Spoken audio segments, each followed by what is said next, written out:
Welcome to Within the Frame, where we bring the most pressing issues across the globe into focus. I'm Kim Mok-yeon. As U.S. President Donald Trump marks a year into his second term, his foreign policy is drawing sharp global attention, especially under what's now being called the Donro Doctrine. From an assertive military move in Venezuela to expanding strategic pressure across Latin America and the Arctic, Washington's actions signal a bold shift in U.S. global priorities. Trump's recent comments dismissing international law in favor of his own moral compass, coupled with tariffs on European allies, are rattling the foundations of the rule-based world order. With the largest ever U.S. delegation headed to the Davos, questions are arising about America's long-term strategy, its alliances, and the regional balance of power, including here in Northeast Asia. So, for more on this, we connect to Min Jung-hoon, professor of the Korean National Diplomatic Academy. A big welcome, Professor Min. Good evening. And also joining us is Daniel Connolly, an associate professor of international relations at Hankuk University of Foreign Studies. Good to see you, Professor. Thank you for inviting me. So let's start our discussion with Professor Min. Like I've said, President Trump will mark the first anniversary of his second term on January 20th American time. How would you evaluate the overall direction of the second Trump administration's foreign policy? Yes, as you know, President Trump aggressively pursues the America First foreign policy to maximize the national interests of the U.S. on the international stage. And based on the principles of strategic selectivity and concentration and the transactional approach to alliances, the Trump government tries to enhance the effectiveness of its foreign policy. Specifically, strategic selectivity is intended to safeguard America's core interests more efficiently. The Trump government argues that U.S. cannot and should not be involved in every global issue. So it wants to minimize the risk of entanglement in unnecessary conflicts and to concentrate its diplomatic and military resources on protecting core interests, such as strengthening its influence over Western Hemisphere and tracking the rise of China. And the Trump government also made it clear that U.S. pursues a transactional alliance approach to reduce the financial burden of security commitments. So during the first year in office, it pushed allies to increase military spending under the name of alliance modernization. In addition, it imposed reciprocal tariffs to the world in order to reduce U.S. trade deficit. And such unilateral behavior resulted in increasing the instability in the global trade order and weakening free and multilateral trade. So overall, I think the Trump government's assertive pursuit of American interests on the international stage raised concerns about the future trajectory of U.S. foreign policy and the uncertainty of the international security and trade order. Right. We've been seeing some dramatic changes in his second term. Now, in fact, lately, the U.S. launched a military operation in Venezuela. Professor Connolly, we want to ask, what kind of shift or meaning does this latest move actually carry in the context of President Trump's America First strategy? Yeah, I think it's important to understand that Trump is very transgressive, but also very cautious. A great deal of his violence so far in his second administration continues to resemble the violence of his first administration in that it is often symbolic or even theatrical in a way that the U.S. does not take many risks. If you think about the American bombing of Iran, it occurs already after the air defenses are basically reduced by Israel, missile strikes on Nigerian insurgents who have no way to kind of retaliate. But I would say the strike on Venezuela was much riskier. There was a greater potential for U.S. service of men to be killed or wounded seriously. I do have some serious questions about to what extent the Venezuelan defenses were compromised before the strike went in. But certainly, I think the strike on Venezuela shows a much more kind of risk appetite on the behalf of Trump. And I don't think the violence itself is an important difference, though. Let's be honest, American presidents have historically used violence internationally much more than other leaders. They have the means and often the reason to do so.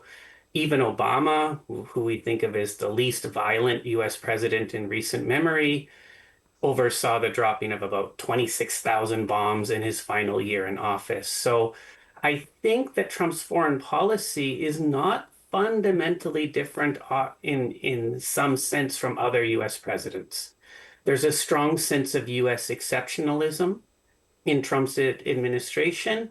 I would say the big difference is it's much stronger and rawer and less sophisticated than the US exceptionalism in previous administrations and increasingly aimed at his own allies, which that is a big fundamental shift.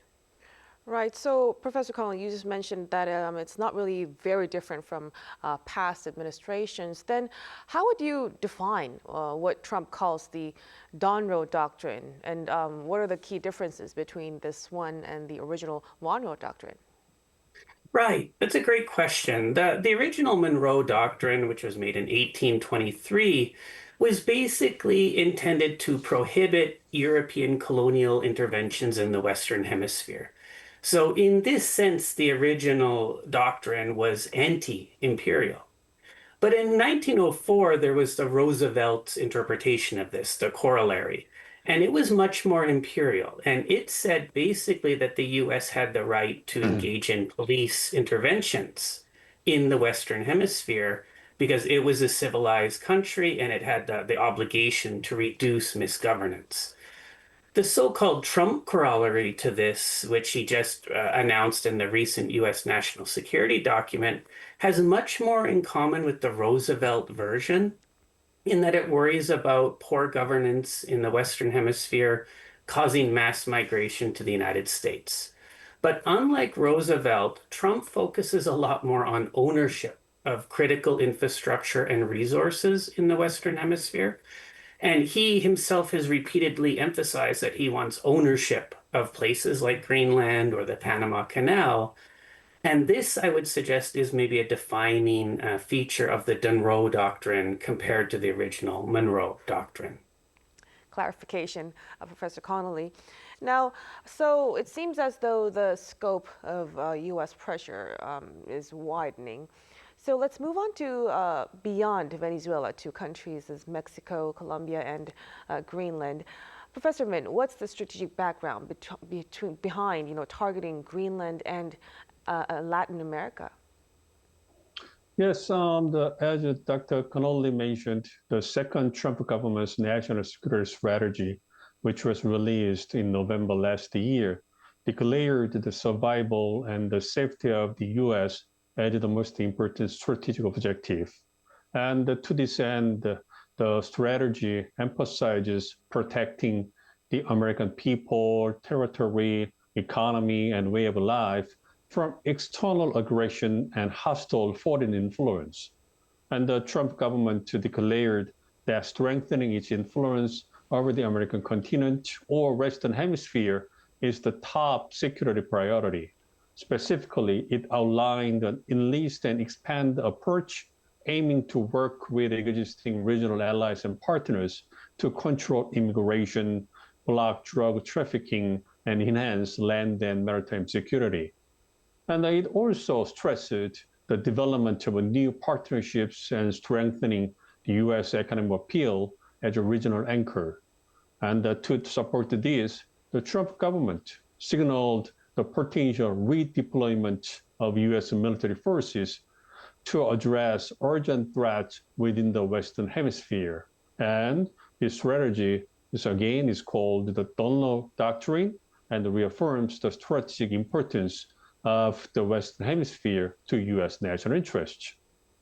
So it shows that U.S. under Trump presidency is shifting away from traditional role of global hegemon and international policeman, and instead pursues a realist foreign policy focusing on the protection of core national interests. So the Trump government is expected to station more military forces domestically to support homeland security, such as crime control, counterterrorism, and border protection. In addition, based on the arguments about immigration control, counter-narcotic efforts, and border and maritime security, the Trump government is likely to foster pro-U.S. partners and intensify efforts to curb China's growing influence in the region and enhance both political and economic U.S. interests. Well, staying on that note, President Trump announced a 10% tariff on 8 European countries that have sent troops to Greenland. Professor Connolly, how would you think this move will influence how America's European allies respond and position themselves going forward? Right, absolutely. This puts European leaders in a really tough spot. And I think it helps to maybe look back a little bit and put this moment in historical perspective. Ever since the end of the Cold War, European leaders had two broad options. One, they could invest in becoming more autonomous from the US and chart their own path, or they could kind of free ride on NATO and exist as kind of junior US partners. Now, since the Cold War, various European nations pushed for different options, but generally, Western Europe pursued a strategy where they had high status but very low actual agency because they were, in essence, free riding off NATO. Today, we see the consequences of this. Trump is blaming European weakness as one of the reasons why he wants ownership of Greenland, saying that since the Europeans can't protect it, the US deserves to have ownership of it. Europeans are themselves too dependent on the United States to do much about it. So if the Europeans allow the United States to take sovereignty of Greenland, it's going to really make them look bad because they're talking about the sanctity of sovereignty and never changing international borders in the context of Ukraine. But if they allow it to happen in Greenland, it's going to undermine their position even more. I think we already saw this a little bit after the US military operation against Venezuela. Many Western European leaders offered very lukewarm criticism of the United States, even though the US had just kidnapped a foreign head of state. So I think for Europe, the big problem is that becoming autonomous is not something that happens overnight. It's something that should have happened decades ago. So regardless of what happens over Greenland, I think Europe is not going to be able to change its position of insecurity vis-a-vis the United States anytime soon. Right. So the latest incidents, it seems to have shocked many of our neighbors. But what's more surprising was that President Trump, through New York Times, he said, "We don't need international law. My morality alone is the check." Professor Min, what kind of impact could this kind of mindset have on U.S.-led rules-based international order and its alliance system? Yes, again, through the NSS report, the Trump government declared that the era in which U.S. played the role of a global giant underpinning the international order has come to an end. Instead, it is pursuing great power diplomacy and trying to maximize its national interests on the international stage. And considering the declining willingness and the waning capacity of the U.S. to provide the global public goods and engage in diverse international challenges, expectations for renewed American global leadership, whether under the current Trump government or its successors, appear quite infeasible. Meanwhile, in order to focus on protecting its core interests and reduce the security cost, the Trump government expects its allies to assume leading roles in maintaining regional security and want to establish a burden-sharing network to reduce U.S. defense spending.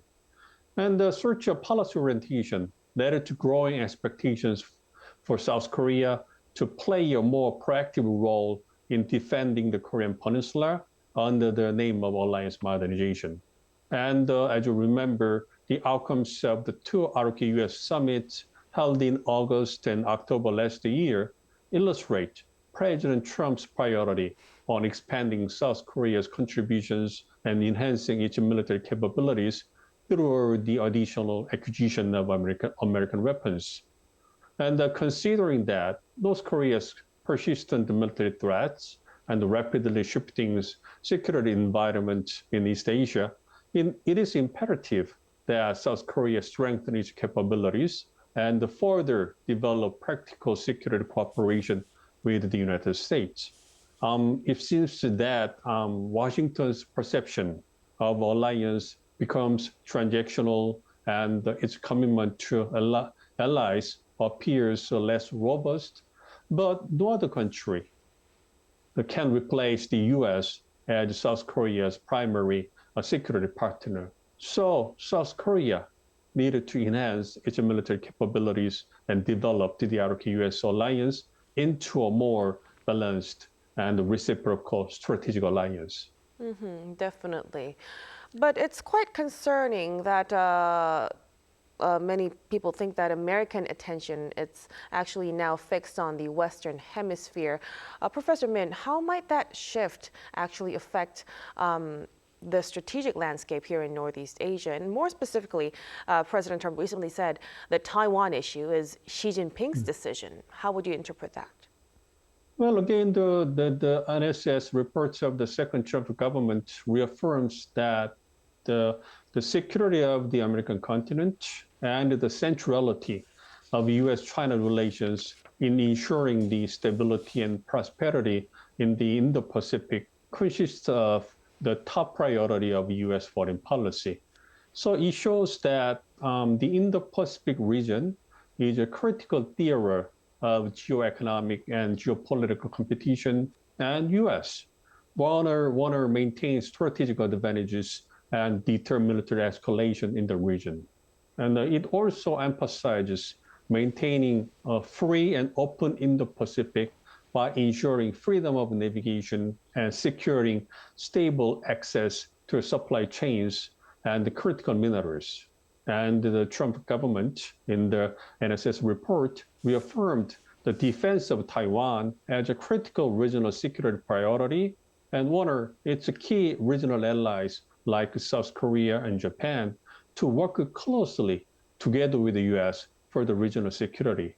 So it is likely that currently President Trump tries to manage the relationship between U.S. and China ahead of the upcoming midterm elections in November, but it is likely that there would be a little change in the strategic importance of Taiwan for U.S. security interests, even under the Trump presidency. So overall, along with the strengthening influence of the Western Hemisphere, tracking the rise of China is also top the security priority, even for Trump government. So we'll have to look at the developments of the two biggest powers. Now, meanwhile, North Korea, it has strongly condemned the U.S. for its operation to detain Venezuelan President Nicolas Maduro.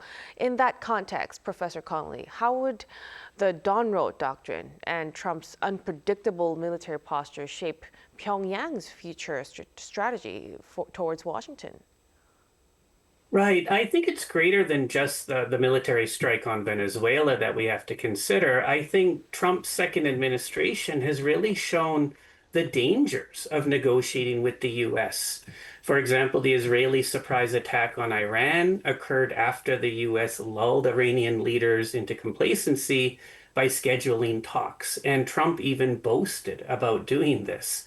Likewise, in the case of Venezuela, its leader signaled in a New Year's kind of a speech that he was willing to open negotiations with the United States, but the attack went ahead anyhow. So at this level, I think the North Korean leadership is deeply concerned about the risks of negotiating with an unpredictable United States.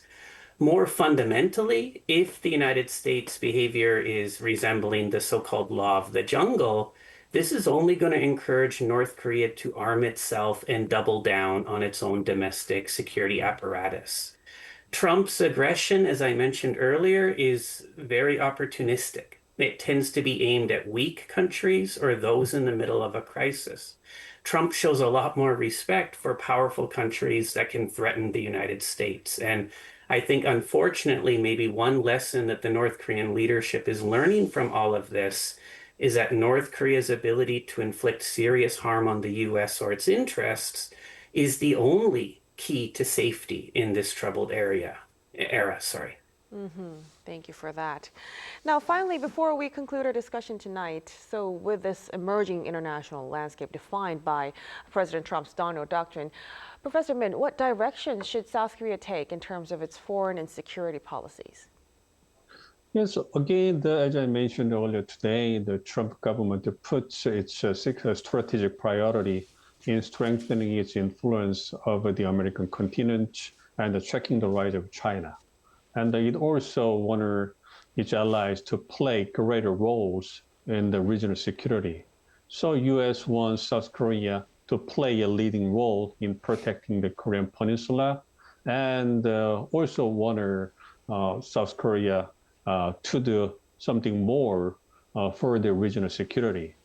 And it is also true that U.S. willingness and the capabilities for the regional security becomes more unstable. But South Korea needed to enhance its military capacity and move forward to secure the self-defense capabilities. And again, South Korea also needed to enhance military cooperation with the U.S. and developed the ROK-US alliance into a more balanced, future-oriented, reciprocal strategic alliance. So, of course, there is a growing uncertainty and instability in the global security order, but the geopolitical and the geoeconomic impact of South Korea for the United States is stable and becoming more important. So I expect that the security situation on the Korean Peninsula will be stably maintained through South Korea's enhanced military capabilities and still strong ROK-US alliance. All right, so we will have to come up with a strategy that moves with its new reality with the help of Washington as well. We'll have to leave our discussion right here. Many thanks to Professor Min. Thank you. And Professor Connolly for your insights. We appreciate it. It was my pleasure.